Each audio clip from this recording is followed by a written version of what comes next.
So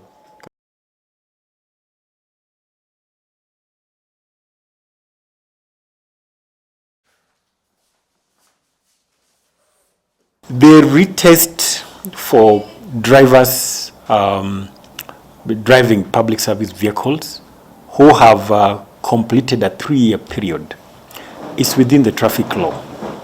I think it's 306, that section.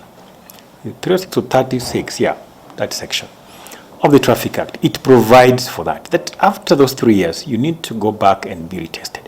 It's normal. So it was not wrong.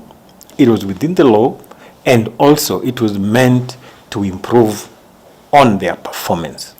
Any vehicles that are going to pick children or students from point A to B from certain schools, we would not want to see the past incidences where these vehicles are moving so fast sometimes, they are found on the wrong direction against what we have licensed them for.